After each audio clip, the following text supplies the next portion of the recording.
Hello guys, आप सभी का स्वागत है मेरे यूट्यूब चैनल स्टडी लवर पे। तो आज मैं वही लाइट चैप्टर का जो लास्ट टॉपिक बचा है, रिफ्रैक्शन वाला टॉपिक, वो कंप्लीट करवाने वाला हूँ, क्योंकि मैंने रिफ्लेक्शन वाला पार्ट आपको पूरा का पूरा कंप्लीट करा दिया है। बचा हुआ है सिर्फ और सिर्फ रिफ्रैक्शन वाला पार्ट और न्यूमेरिकल सेक्शन वाला पार्ट बचा हुआ है। ठीक है, तो न्यूमेरिकल सेक्शन को भी आज हम लोग कंप्लीट करने वाले हैं, प्लस रिफ्रैक्शन टॉपिक को भी आज हम लोग पूरा का पूरा समाप्त कर देंगे। ठीक है, तो देखो रिफ्रैक्शन शुरू होता है टॉपिक रिफ्रैक्शन से। देखो पहले सबको समझना पड़ेगा रिफ्रैक्शन का मतलब क्या होता है, क्योंकि मैंने आपको रिफ्लेक्शन का मतलब समझा दिया था। रिफ्लेक्शन और रिफ्रैक्शन दोनों अलग अलग चीज़ है, आप इसको एक तरह से इंटरप्रेट मत करिएगा। रिफ्लेक्शन का मतलब होता है रिफ्लेक्टिंग ऑफ लाइट, यानी जब लाइट एक मीडियम पे या कोई सरफेस पे जाके टकरा जाता है, टकरा जाना यानी बाउंस कर जाता है, तो उसको हम लोग कहते हैं रिफ्लेक्शन, जो कि मैंने आपको प्रीवियस वीडियो में पूरा कंप्लीट करा दिया था। आज मैं आपको रिफ्रैक्शन टॉपिक को पूरा का पूरा कंप्लीट कराऊंगा। पहले आपको समझना पड़ेगा रिफ्रैक्शन होता क्या है। रिफ्रैक्शन का मतलब होता है बेंडिंग ऑफ लाइट। लाइट क्या होता है? बेंड हो जाता है, लाइट बेंड हो जाता है। आप बोलोगे लाइट मुड़ जाता है, कैसे? लाइट तो हम लोग को दिखता है कि वो तो एक बीम है, तो वो कैसे मुड़ जाता है? तो देखो इसको समझने के लिए आपको थोड़ा सा गहराई में जाना पड़ेगा कि बेंडिंग ऑफ लाइट होता ही क्यों है। तो कोई आपको जल्दी ये नहीं बताएगा कि रिफ्रैक्शन होता है। जैसे अगर आप फॉर एग्जांपल आप इसको घर पे भी ट्राई कर सकते हो कि एक्सपेरिमेंट। आपको क्या करना है कि एक पानी का बाउल लेना है या कुछ भी लेना है, उस पर एक पेंसिल को आपको डिप करना। तो आप देखोगे कि पेंसिल यहाँ से आधा हुआ टूटा आपको दिखाएगा। कुछ रुक जाओ एक सेकेंड। कुछ आपको इस तरीके का आपको दिखेगा, देखना आपको कुछ इस तरीके का दिखेगा। पानी में जब आप ही डालोगे ना, तो आपको ऊपर में एक पेंसिल का ऐसे दिखेगा और एक टुकड़ा इस तरीके से दिखेगा, मतलब कुछ इस प्रकार से दिखेगा रिफ्रैक्शन वाले पार्ट में। ठीक है, तो इसमें आपको क्या पता चल रहा है? तो इसको आपको देखने के लिए कि क्यों बेंडिंग हो रहा है, तो आपको समझना पड़ेगा कि ये जो बेंडिंग होता है ये मीडियम पे डिपेंड करता है। मीडियम पे डिपेंड करता है, कोई भी कौन सा मीडियम में तुम लाइट को ट्रैवल करा रहे हो, कौन सा वो स्पेस है जहाँ पे लाइट ट्रैवल हो रहा है, उस मीडियम का ये जो होता है वो डायरेक्ट यहाँ पे बेंडिंग ऑफ लाइट से डिपेंड होता है। और याद रखना बेंडिंग ऑफ लाइट को जो डिपेंडेंस होता है, यानी वो जो डिपेंड होता है वो लाइट की स्पीड से भी डिपेंड होता है। कैसे? मैं अभी आपको पूरा का पूरा कंसेप्ट बताऊंगा कि स्पीड से भी कैसे होता है, लाइट से भी कैसे होता है, या मीडियम से भी कैसे होता है। तो देखो बेंडिंग क्यों होता है लाइट का, पहले समझो। लाइट तभी बेंड करता है, याद रखना, लाइट तब बेंड होगा, लाइट बेंड बिकॉज, पहले आपको मैं ये पूरा बेसिक क्लियर कर देता हूँ।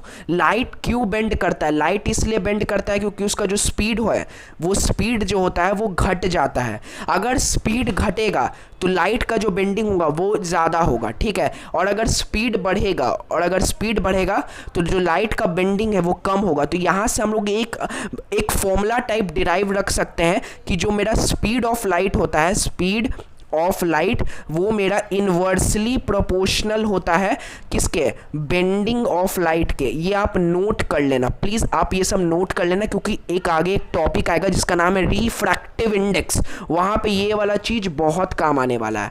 ठीक है, तो आपको ये चीज़ याद रखना है कि जो स्पीड ऑफ लाइट होता है वो इनवर्सली प्रोपोर्शनल होता है बेंडिंग ऑफ लाइट के। ठीक है, आपको इतना समझ में आ गया कि इन्वर्सली प्रोपोर्शनल होता है।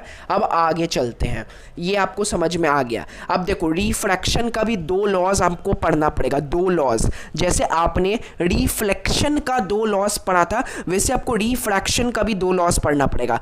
देखो पहला लॉ तो बहुत आसान है। पहला लॉ कहता है कि जो रिफ्रैक्टेड रे है, रिफ्रैक्टेड रे, ठीक है, रिफ्रैक्टेड रे, ठीक है, जो इंसिडेंट रे है, इंसिडेंट रे, ठीक है, इंसिडेंट रे और नॉर्मल वो एक सेम प्लेन पे लाई करेगा। मतलब जो आप पिछले बार पढ़े थे, वो जो मैंने आपको रिफ्लेक्शन वाले टॉपिक का पहला लॉ बताया था, वही सिमिलर लॉ इसमें, बस यहाँ पे रिफ्लेक्टेड की जगह रिफ्रैक्टेड रे लग जाता है, जो कि बेंड कर जाता है। ठीक है, तो ये कैसे होता है? देखो इसको ऐसे आपको रिप्रेजेंट करना, जैसे लाइट आया तो ये क्या हो गया, ऐसे बेंड हो गया, तो यहाँ ये नॉर्मल हो गया। ठीक है, ये नॉर्मल हो गया, तो ये क्या हुआ, बेंड हो गया, टुवर्ड्स द नॉर्मल बेंड हो गया। तो इसको हम लोग कह सकते हैं कि ये इसको रिप्रेजेंट कर रहा है कि रिफ्रैक्टेड रे, इंसिडेंट रे और नॉर्मल एक ही प्लेन में लाई करता है। अब आपको सेकंड लॉ समझना है। सेकंड लॉ इसका बहुत ज़्यादा इंपॉर्टेंट है। इसको सेकंड लॉ को बात कर रहे थे, तो देखो हेलो, तो मैं आपको सेकंड लॉ बता देता हूँ। सेकंड लॉ क्या है?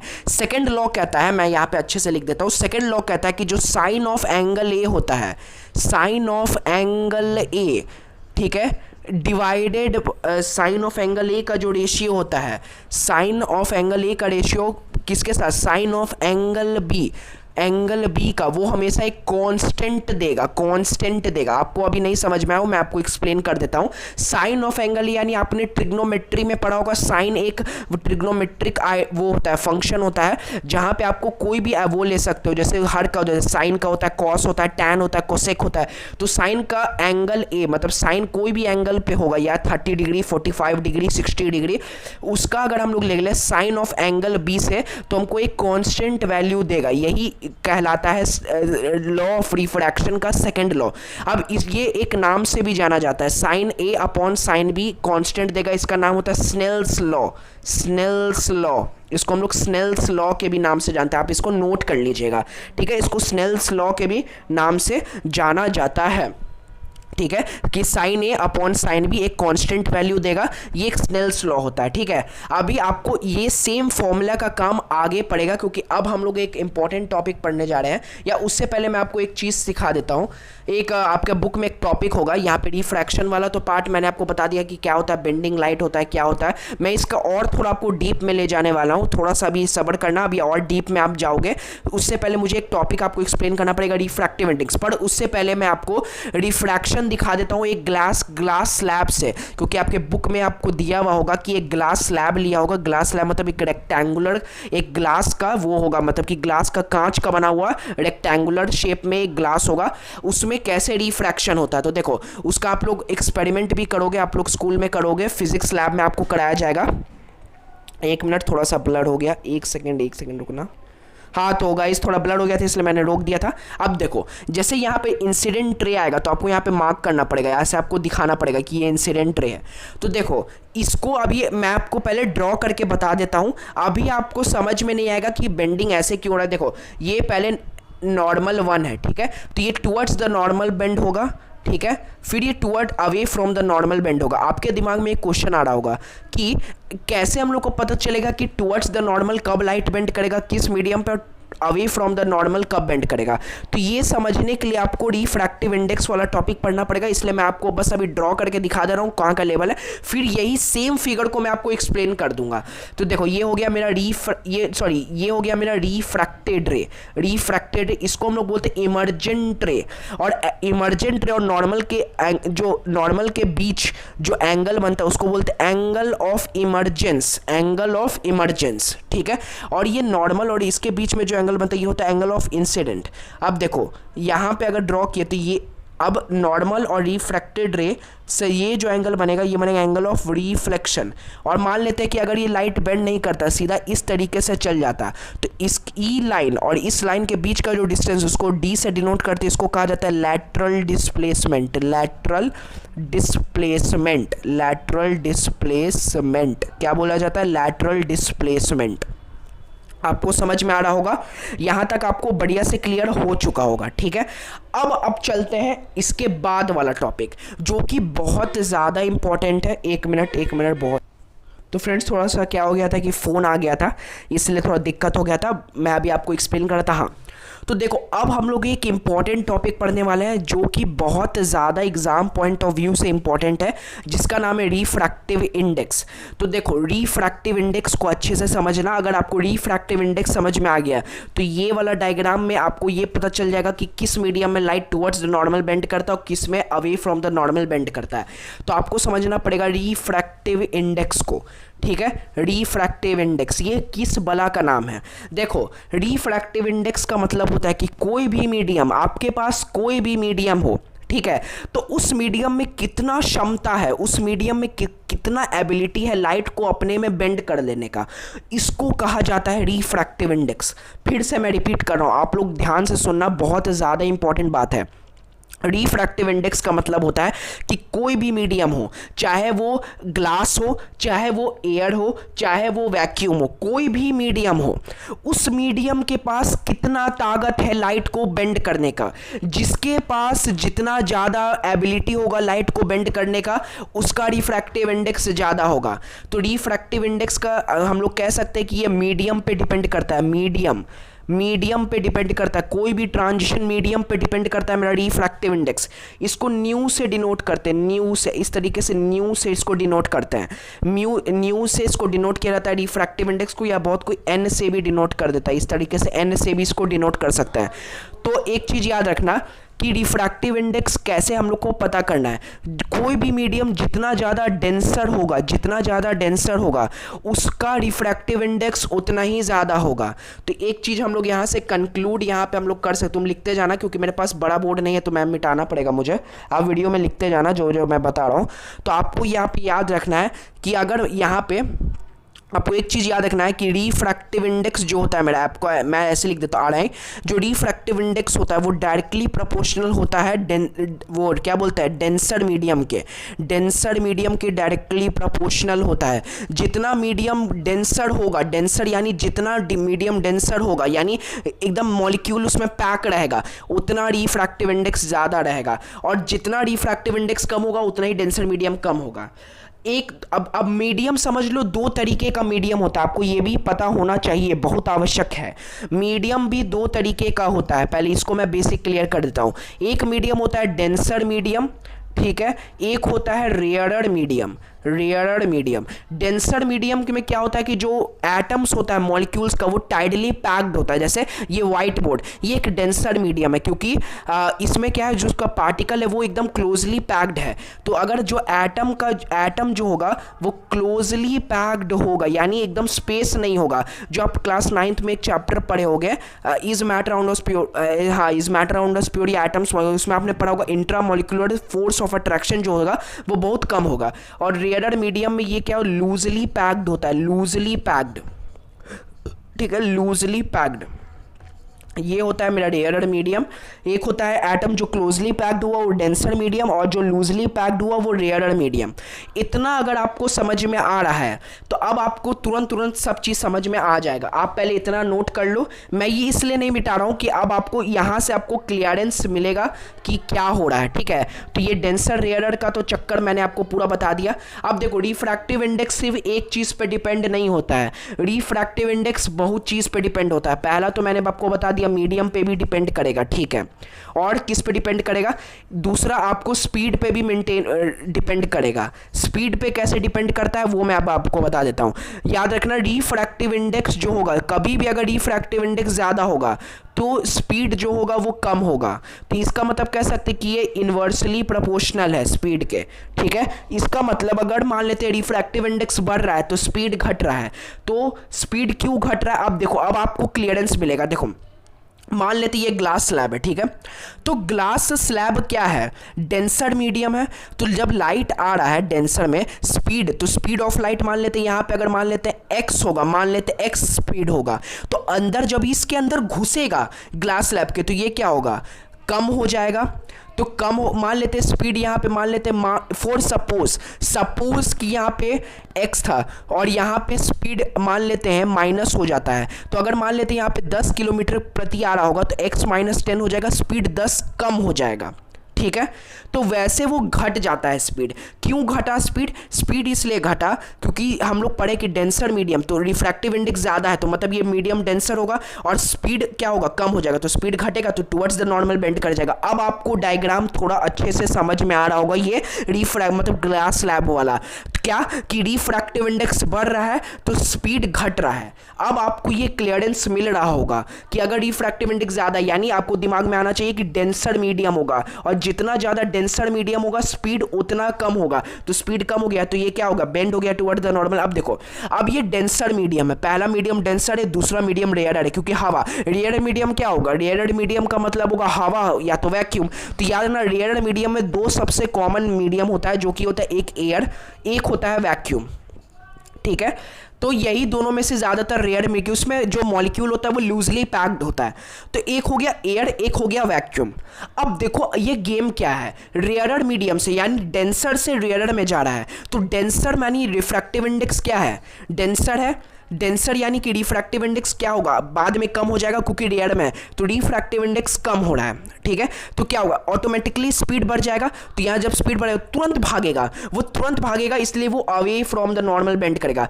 तो आपको यहाँ से पूरा का पूरा कंक्लूजन क्या निकाल सकते हो, ये निकालना पड़ेगा आपको। आप लिखते जाना, क्योंकि देखो बोर्ड बड़ा नहीं है, मैं इसलिए मिटा रहा हूँ ना क्योंकि बोर्ड बड़ा नहीं है, तो आपको अच्छे से एक्सप्लेन करने में। बाकी आप खुद से नोट करो, जो मैं बताते जा रहा हूँ बोलते जा रहा हूँ, आप पेंसिल पकड़ो या पेन पकड़ो, कॉपी पकड़ो, नोट करो, ठीक है।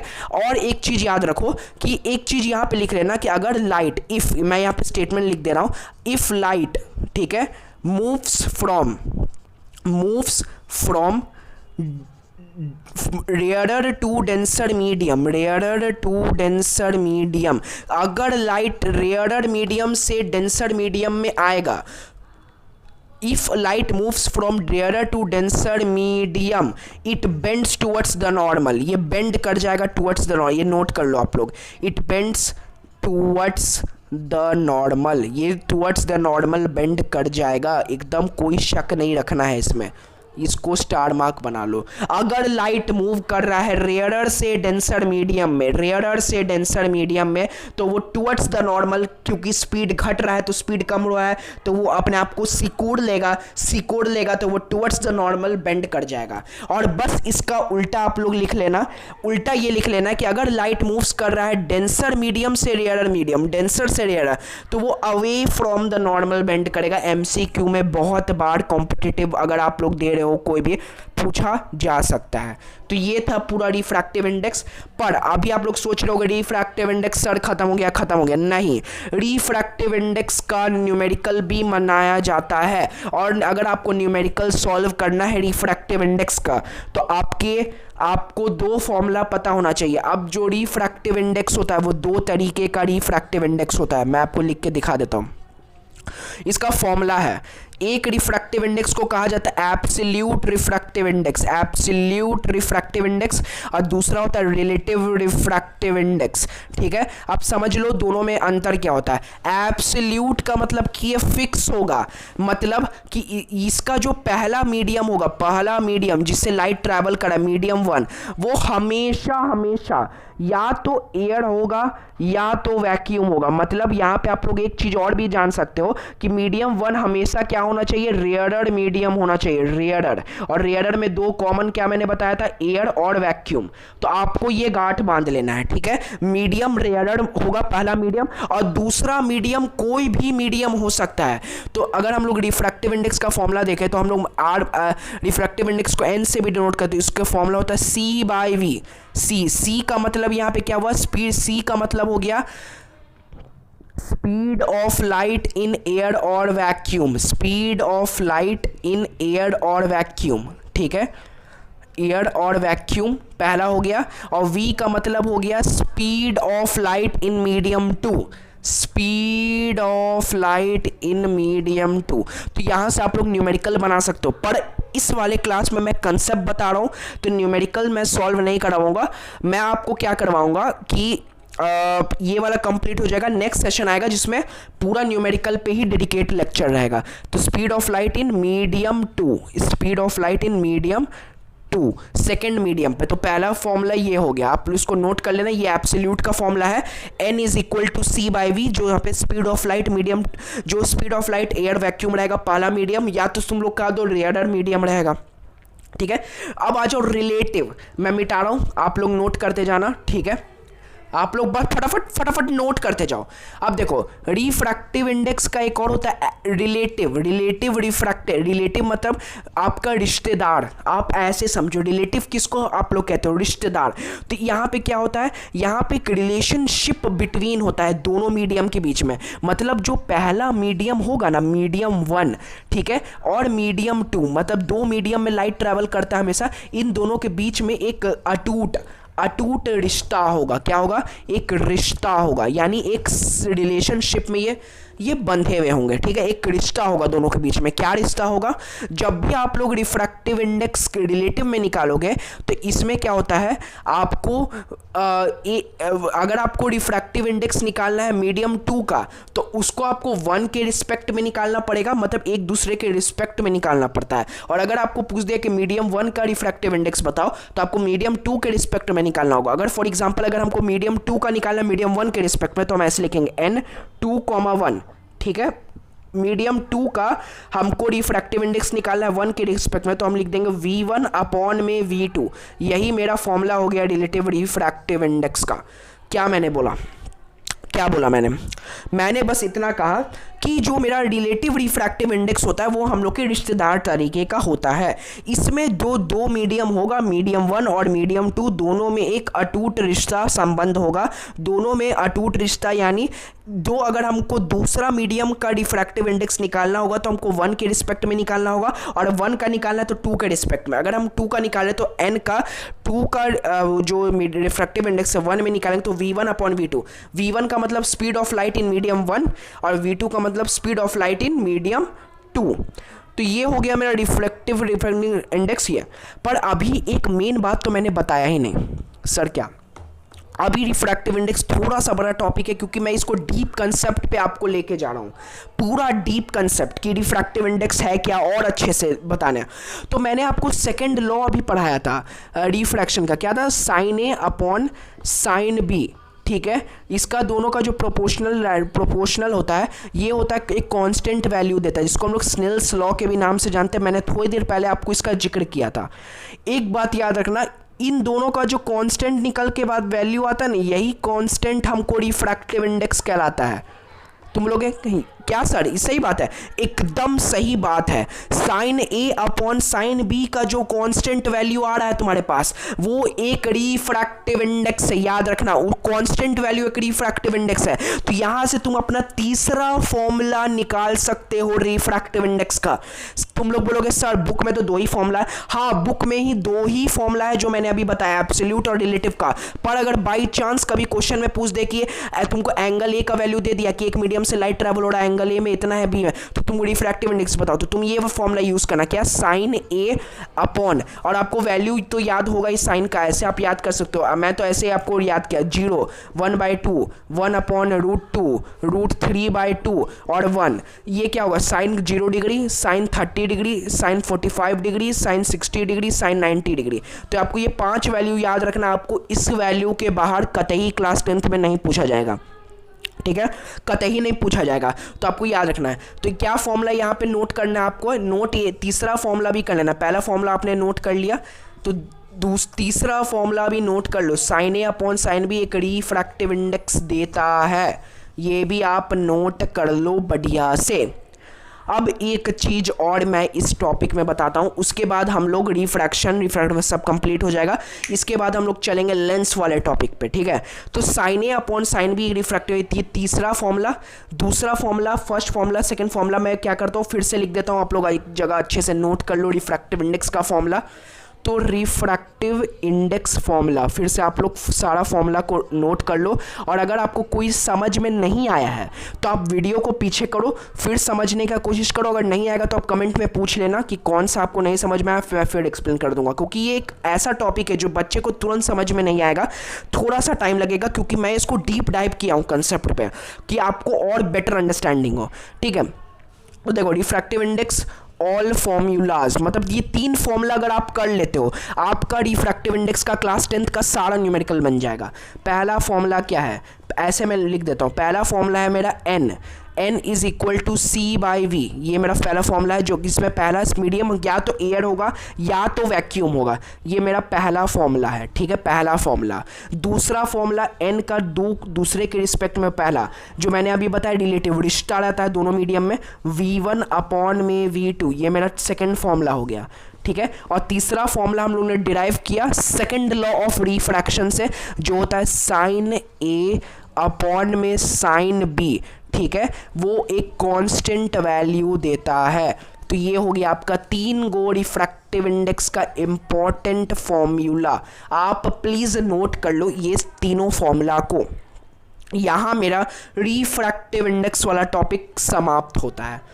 अगर आप इतना समझ गए हो तो आपको न्यूमेरिकल में एक बार में थोड़ा फंसोगे, फिर आप थोड़ा थोड़ा कर करके आप समझ जाओगे। अगर आपको तीनों फॉर्मूला नहीं अभी भी समझ में आया या कोई भी एक फॉर्मूला नहीं आया, आप वीडियो को पीछे करना, नहीं आए आप 2 बार देखना, तब भी नहीं आए तब आप कमेंट कर देना कि आप फिर से बता दो। मैं एक अलग फिर से वीडियो बना दूंगा रिफ्रैक्टिव इंडेक्स पे पूरा एक्सप्लेनेशन के साथ आपका, क्योंकि ये टॉपिक शुरू में सबको लगेगा थोड़ा थोड़ा, फिर प्रैक्टिस कर करके हो जाएगा।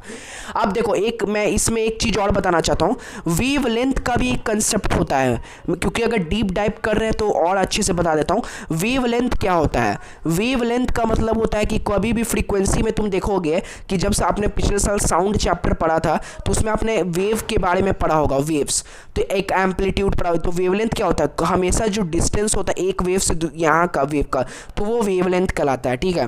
तो ये साउंड का वेवलेंथ है। लाइट का वेवलेंथ ये होता है कि कोई भी वेवलेंथ ज़्यादा होगा तो वो स्कैटर कम करता है, ठीक है, वो स्कैटर नहीं करेगा। ये आपको ह्यूमन आई वाले चैप्टर में पता चलेगा। बस आपको अभी एक चीज़ जानना है कि रिफ्रैक्टिव इंडेक्स जो होता है, रिफ्रैक्टिव इंडेक्स इसका वेवलेंथ से भी लिंक होता है। अगर वेवलेंथ ज़्यादा है तो रिफ्रैक्टिव इंडेक्स भी ज़्यादा है। तो आप लोग ये लिख सकते हो कि रिफ्रैक्टिव इंडेक्स जो होता है वो डायरेक्टली प्रोपोर्शनल होता है वेवलेंथ के। ये सब अभी आपको थोड़ा सा अभी नहीं भी समझ में आएगा, ये 11th में आपको और अच्छे से समझ में आएगा।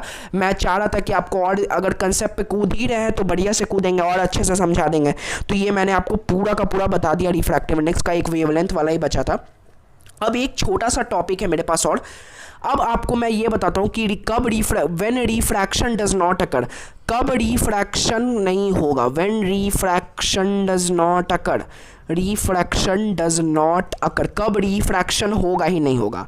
तो देखो 2 केस होगा यहाँ पे, 2 केस, बस 2 ही केस में होगा कि रिफ्रैक्शन नहीं होगा। देखो पहला केस क्या हो सकता है? पहला तो ये हो सकता है कि दोनों मीडियम सेम हो। हाँ सर हो सकता है, क्यों? क्योंकि अगर एक डेंसर मीडियम होता है, अगर लाइट डेंसर से रेयरर में जाता है, ठीक है, डेंसर से रेयर में जाता है तो वो अवे मूव करता है टुवर्ड्स द अवे, नॉर्मल के बेंड होता है, बेंड होता है away from the normal light. अगर वो रेयरर से डेंसर में जाता है तो वो टुवर्ड्स द नॉर्मल बेंड करता है। मैंने आपको पूरा कंसेप्ट बता दिया था डेंसर मीडियम से, वो ग्लास स्लैब का पूरा कंसेप्ट, ये मैंने आपको अभी थोड़ी देर पहले ही बता दिया। हाँ, तो ये कह सकते हैं कि दोनों का मीडियम सेम होगा। अगर मान लेते ये भी डेंसर मीडियम है या ये भी डेंसर मीडियम है और ये अगर रेयरर मीडियम है या ये भी रेयरर मीडियम है, तो लाइट क्या होगा, इस तरीके से परपेंडिकुलरली ट्रैवल हो जाएगा। तो यहाँ पे जो मेरा एंगल आई होगा और एंगल आर होगा, यानी इंसिडेंट रे और रिफ्लेक्टेड रे, वो 0 डिग्री के बराबर होगा। तो ऐसा हो सकता है कि यहाँ पे रिफ्रैक्शन नहीं होगा, और हाँ बिल्कुल रिफ्रैक्शन नहीं ही होगा। केस 2, केस 2 क्या कर सकते हैं, रिफ्रैक्शन कब नहीं होगा? रिफ्रैक्शन हम लोग कह सकते हैं कि अगर मान लेते लाइट को परपेंडिकुलर गिरा दें, लाइट को हम लोग क्या किए हैं, एक मीडियम में परपेंडिकुलर ही गिरा दिए हैं, तो अगर परपेंडिकुलर गिराया है तो यहाँ पे भी क्या होगा, कोई रिफ्रैक्शन नहीं होगा। तो ये था पूरा कंसेप्ट रिफ्रैक्टिव इंडेक्स, रिफ्रैक्शन का सारा का कंसेप्ट मैंने आपको यहाँ पे कंप्लीट करा दिया। अब हम लोग टॉपिक पे बढ़ते हैं, जो मेरा लास्ट सेकेंड लास्ट टॉपिक कहेंगे इसको, लेंस है। मैंने आपको मिरर का पूरा कंसेप्ट दिया था, मिरर पे कि मिरर क्या है, कैसे होता है वर्क, ठीक है। अब मैं आपको लेंस वाला टॉपिक बताऊंगा। मिरर का मैंने पूरा बताया था, लेंस में थोड़ा सा उल्टा है। मतलब एक चीज़ समझ जाओ, जो मिरर का आपने केस पढ़ा है, मिरर का पूरा उल्टा केस है, पूरा उल्टा केस है लेंस के अंदर, पूरा उल्टा केस। कैसे उल्टा केस है, क्या है लेंस, क्या नहीं है, मैं आपको अभी बता देता हूँ। लेंस का मतलब होता है जो आपकी आँख में लगा हुआ लेंस होता है, मतलब जो आप जिसे देख पाते हो, जो हम लोग जो चश्मा भी लगाते हैं वो भी लेंस का बना हुआ होता है, उसमें पावर होता है। जो लास्ट टॉपिक है वही पावर है, तो वो भी बताएंगे, सब कुछ बताएंगे, कुछ नहीं छोड़ेंगे इस चैप्टर लाइट के अंदर, ठीक है। तो लेंस होता है जिसमें मिरर, तो जो पूरा उल्टा केस होता है इसके अंदर, ठीक है। क्या होता है, कि रे डायग्राम क्या है, क्या नहीं है, पूरा का पूरा बताता हूँ, ठीक है, तो समझते जाना। अब देखो मैं ऊपर लिख देता हूँ टॉपिक लेंस, ठीक है, टॉपिक लेंस। तो देखो सबसे पहले दो तरीके का लेंस आपको फिर से पढ़ना है। एक होता है कनकेव लेंस, जो मैं आपको बताया था, कनकेव मिरर आपको पढ़ना था। एक होता है कन्वेक्स लेंस। अब उल्टा कैसे कैसे, देखो हर एक केस में उल्टा होगा। देखो कैसे, लेंस में कनकेव होता है, कन्वेक्स लेंस होता है। आपने मिरर में क्या पढ़ा था? आपने मिरर में पढ़ा था कि जो कनकेव मिरर होता है वो कन्वर्जिंग मिरर होता है। आपने ये चीज़ पढ़ा था। यहाँ पे मैं मिरर का भी केस लिख देता हूँ कि जैसे आपको याद रहेगा। मिरर में आपने पढ़ा था कि जो कनकेव मिरर होता है, कनकेव मिरर, ठीक है, कनकेव मिरर क्या होता है? कन्वर्जिंग मिरर होता है। कन्वर्जिंग मिरर वो लाइट को कन्वर्ज करता है, ठीक है। यहाँ पे उसका उल्टा है, कनकेव लेंस डाइवर्जिंग लेंस होता है। देखो पहला उल्टा चीज आपको पता चल गया, डाइवर्जिंग लेंस, ठीक है। आपने कन्वेक्स मिरर क्या पढ़ा था कि वो डाइवर्जिंग मिरर होता है, पर कन्वेक्स लेंस जो होता है वो कन्वर्जिंग लेंस होता है, वो लाइट को कन्वर्ज कर सकता है। ये चीज बहुत बड़ा डिफरेंस है दोनों में। पहला डिफरेंस आपको समझ में आ गया होगा। दो तरीके का लेंस होता है, एक होता है कनकेव जो कि डाइवर्जिंग लेंस होता है, एक कन्वेक्स जो कि कन्वर्जिंग लेंस होता है, ठीक है। अब मिरर में हम लोग देखते थे कि जो कनकेव मिरर है वो कन्वर्जिंग मिरर है, पर यहाँ पे कनकेव लेंस जो है वो डाइवर्जिंग लेंस है। तो ये पूरा उल्टा केस हो गया। इतना आपको बढ़िया से समझ में आ गया होगा मेरे होप, ठीक है। अब हम लोग बढ़ते हैं इसका स्ट्रक्चर पे कि कनकेव मिरर कैसा दिखता है डायग्राम में, कन्वेक्स मिरर कैसा दिखता है डायग्राम में, कैसे उसका रे डायग्राम बना, ये सब अब वो चीज़ समझेंगे, ठीक है। मिटाते हैं और आगे बढ़ते हैं। देखो सबसे पहले आप ये जान लो कि दो तरीके तो मैंने आपको बता ही दिया। अब यहाँ पे आपको एक चीज़ याद रखना है कि अगर कन्वेक्स मिरर दिखता किस तरीके का है, तो कन्वेक्स मिरर कुछ इस प्रकार का दिखता है। ये इसमें क्या होता है, मोटा पतला इसको करते हो। तो ये है मेरा कन्वेक्स मिरर, जहाँ पे ये यहाँ पे एक लाइन होता है जो कि ये ओ पॉइंट होता है। अब यहाँ पे एक इमेजिनरी लाइन जो कि जैसे हम लोग ने मिरर में पढ़ा था प्रिंसिपल एक्सिस वैसा ही, पर यहाँ पे थोड़ा चेंज है। यहाँ पे पहले आता है 2f1, फिर f1, फिर आता है f2, 2f2। ये f1 ये f2 क्या मैं बताता हूँ, अभी आपको बताता हूँ। ऐसा कुछ कन्वेक्स दिखता है और रे डायग्राम हम लोग इसी तरीके से इसका ड्रॉ करेंगे, ठीक है। अब आते हैं कनकेव पे।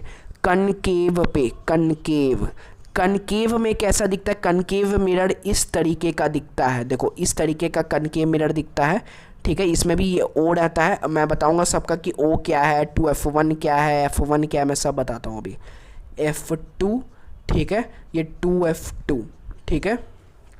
तो अब आप समझ लो, ये है कनकेव मिरर, कनकेव लेंस, ये कनकेव लेंस है और ये कन्वेक्स लेंस है। तो ये दोनों इस तरीके का दिखता है, ठीक है। अब आपको समझना है कि कन्वेक्स लेंस तो कन्वर्जिंग लेंस आपको पता ही है।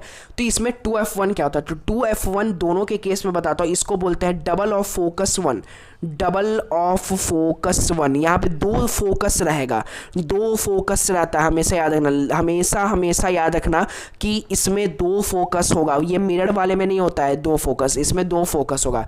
तो ये होता है डबल ऑफ फोकस वन। मतलब फॉर एग्जांपल अगर फोकस वन मेरा 20 सेंटीमीटर का है तो 2f1 मेरा 40 सेंटीमीटर, डबल हो जाएगा फोकस वन के। 2f2 क्या है मेरा? ये है double of focus two. Focus two यानी कि दूसरा फोकस जो है मेरा, जैसे फोकस टू यानी कि दूसरा फोकस, ये पहला फोकस ये दूसरा फोकस, ठीक है, ये पहला फोकस ये दूसरा फोकस। फोकस टू अगर मान लेते हैं 40 सेंटीमीटर का है तो 2f2 मेरा 60 सेंटीमीटर, उसका डबल, सॉरी अगर ये 40 है तो ये 80 हो जाएगा, डबल हो जाएगा। फोकस टू का डबल कर देंगे तो वो 2f2 के बराबर आ जाएगा। ये होता है, बस उसके ऊपर 2 को रख देता तो वही मल्टीप्लाई होके आ गया मेरा double of focus one, double of focus two. यहाँ तक समझ में आ गया, स्ट्रक्चर समझ में आ गया। अब पहले रूल्स समझ लेते हैं कि इससे इमेज को कैसे निकालेंगे और फिर इसका वही जैसे मैंने आपको पढ़ाया था कि रे डायग्राम ड्रॉ करने आता है। क्योंकि देखो एक बात याद रखना, एग्जाम में डायरेक्ट कभी भी रे डायग्राम ड्रॉ करने नहीं आएगा। रे डायग्राम जब भी आता है तो वो कैसे आता है मैं बता देता हूँ। रे डायग्राम जब भी आपको ड्रॉ करने आएगा तो आपको एक क्वेश्चन दे देगा, क्वेश्चन सॉल्व करिए, वो वैल्यू से आपको पता करना पड़ेगा कौन सा रे डायग्राम है। तो आप चिंता मत करना, मैं आपके साथ हूँ। मैं आपको पूरा न्यूमेरिकल बनवाऊंगा, एक एक इंपॉर्टेंट न्यूमेरिकल, सीबीएसई का जो प्रीवियस ईयर न्यूमेरिकल है वो भी, जिससे आपको पूरा का पूरा क्लियरेंस आराम से मिल जाएगा, आराम से मिल जाएगा, ठीक है। तो चलो आगे बढ़ते हैं। तो देखो फिजिक्स का यहाँ पे मैंने कर दिया, टॉपिक लेंस है मेरा, ठीक है। अब देखो रे डायग्राम के लिए पहले आपको कन्वेक्स में आपको याद है ना, जैसे याद है ना, फिर से उल्टा केस बता रहा हूँ। कनकेव मिरर के केस में आपने 6 केस पढ़ा था और कन्वेक्स में 2, यानी मिरर की अगर हम लोग बात करें तो आपने कनकेव मिरर में 6 केस पढ़ा था, इमेज ऑब्टेन का 6 केस, और कन्वेक्स में आपने 2 पढ़ा था, ठीक है, 2 पढ़ा था। पर इसका उल्टा हम लोग लेंस में होगा, मैंने बताया सब उल्टा केस होने वाला है। तो कनकेव में आप 2 केस पढ़ोगे, यहाँ पे 2 केस, और कन्वेक्स में आप 6 केस पढ़ो, मतलब दोनों में ही 8 केस आपको पढ़ना है। बस ये है कि इसमें उल्टा हो जाता है, ये वाइसे वर्सा हो गया, तो यहाँ 6 केस पढ़ना है। तो देखो कन्वेक्स में रूल्स क्या है, इमेज को ऑब्टेन क्या है। रूल्स क्या है कि अगर आप इमेज को ऑब्टेन करो तो पहले आप एक डायग्राम बना लो, और मैं जैसे बता रहा हूँ आप उसे अपने कॉपी में ड्रॉ करना। अगर आपको नोट्स भी चाहिए होगा इस चैप्टर का बढ़िया से एकदम लिखावट में, तो वो भी कहना, मैं आपको बता दूंगा, ठीक है। चलो ऐसे मैंने बना दिया 2F1 F1 F2 2F2। देखो ये जो O होता है, मैंने O नहीं बताया था पिछली बार, इसको ऑप्टिकल सेंटर बोलते हैं। सेंटर जो होता है लेंस के बीचों बीच का जो पॉइंट है उसको ऑप्टिकल सेंटर कहा जाता है, ऑप्टिकल सेंटर, ठीक है। यहाँ तक आपको पूरा अच्छे से समझ में आ गया होगा। अब देखो रूल क्या है, अगर लाइट, अगर मान लेते हैं पैरेलल ठीक आ रहा है, लाइट अगर पैरेलल आ रहा है, रूल नंबर 1, तो वो क्या होगा, F2 से कन्वर्ज कर जाएगा, क्योंकि कन्वेक्स लेंस क्या होता है, कन्वर्जिंग लेंस होता है, तो F2 से कन्वर्ज कर जाएगा, ठीक है। अगर लाइट ऑप्टिकल सेंटर को छू रहा है, ऑप्टिकल सेंटर को छू रहा है, तो वो क्या हो जाएगा, आगे बढ़ जाएगा, एकदम आगे निकल जाएगा, वो ना ही पीछे जाएगा, वो आगे की तरफ निकल जाएगा। बस और बस यही 2 रूल में आप पूरा कंप्लीट कर दोगे। पिछले बार मैंने आपको कुछ 4 या 5 रूल पढ़ाया था मिरर के केस में, यहाँ 2 रूल में आप सारा मतलब कि A to Z आप समझ जाओगे। A to Z आपको क्लियरेंस मिल जाएगा, A to Z जितना इसमें केस है सारा केस आपको क्लियर हो जाएगा। तो चलो केस स्टार्ट करते हैं। चलो सबसे पहले कन्वेक्स में ही हम लोग केस का बात कर रहे हैं। केस 1 क्या है, केस 1 है कि अगर मान लेते ऑब्जेक्ट मेरा इन्फिनिटी पे है, case 1 object at infinity, object infinity पे है, ठीक है, तो कैसा इमेज बनेगा। देखो ये मेरा मिरर हो गया, मतलब सॉरी मिरर बार बार मुंह से निकल जाता है, लेंस हो गया, तो ये मेरा लेंस हो गया, ये पत्ता जैसा शेप में है थोड़ा सा, 2F1 F1 F2 2F2। तो आपको करना क्या है, आपको जैसे ऑब्जेक्ट इन्फिनिटी पे तो लाइट आया, तो मैंने क्या पहला रूल बताया कि F2 से गुजर जाएगा, गुजरा दो, फिर लाइट आएगा, फिर F2 से गुजर जाएगा। तो यहाँ पे आप केस क्या लिखोगे, पहले लिखोगे पोजीशन ऑफ द ऑब्जेक्ट, मैं यहाँ पे खाली लिख देता हूँ सारा चीज़, फिर वही मिटा के मैं आपको लिखते जाऊँगा। पोजीशन ऑफ द ऑब्जेक्ट क्या है, एट इन्फिनिटी, ठीक है। पोजीशन ऑफ द इमेज कहाँ बन रहा है, पोजीशन ऑफ द इमेज, ठीक है। यहाँ लिखोगे एट F2, फोकस 2 पे बन रहा है, ठीक है, एट F2 पे बन रहा है। Position of the object at infinity, position of the image at F2, ठीक है। अब यहाँ पे मैं लिख देता हूँ, यहाँ पे साइज ऑफ इमेज क्या बनेगा, साइज ऑफ इमेज यहाँ पे बनेगा तुम्हारा, क्योंकि छोटा बना, देख लो एकदम इतना सा साइज का बन रहा है,